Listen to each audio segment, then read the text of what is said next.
Moi je m'appelle Kevin Clay, j'ai 28 ans, je suis papa d'une fille de 18 mois et je travaille chez SK Ambulance à Genève. Avant votre formation, ça faisait combien de temps que vous étiez au sein de votre entreprise? Alors j'étais dans mon entreprise environ 6 mois avant le début de ma formation. Au moment où vous avez intégré la filière, vous avez, j'imagine, des attentes qui étaient spécifiques. Est-ce que vous arrivez à les citer?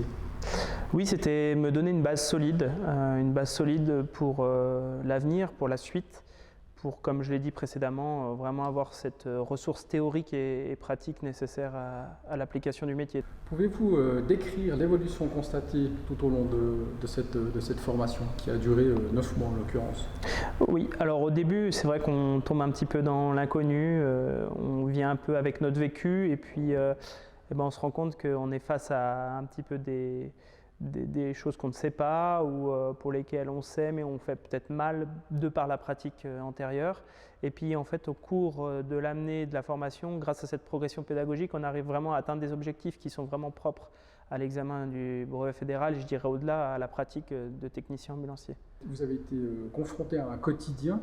Ce quotidien dans votre activité professionnelle, comment est-ce qu'il a été bouleversé? Comment est-ce qu'il a été changé? Comment est-ce que vos collègues vous ont perçu? J'ai remarqué déjà beaucoup plus de confiance de la part de mes collègues envers le travail au quotidien parce qu'ils savaient que j'avais une formation, que j'étais en tout cas en train de suivre une formation structurée et eux peut-être aussi ça les réconfortait quant à leur formation à eux, je pense en l'occurrence aux ambulanciers ES, qui est une formation assez longue.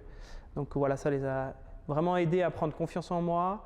Et quand vous vous êtes présenté du coup à l'examen, comment est-ce que vous avez vécu cette étape qui est évidemment importante?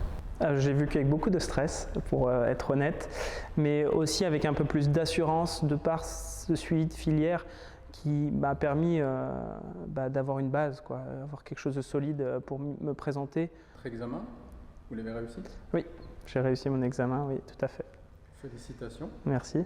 Qu'est-ce que vous pourriez dire aux entreprises qui hésiteraient en fait à envoyer leur personnel pour se former dans une filière de préparation au brevet fédéral? Je pense que pour une entreprise, c'est gage de qualité et dans la prise en charge des soins et dans les personnes qui puissent recruter ou qui puissent investir, c'est d'avoir des gens formés avec des bases structurées, en plus dans un cadre professionnel.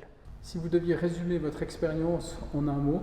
D'apprendre à se connaître soi-même et d'acquérir, je répète, mais des bases solides et des connaissances structurées. Merci Kevin. Merci.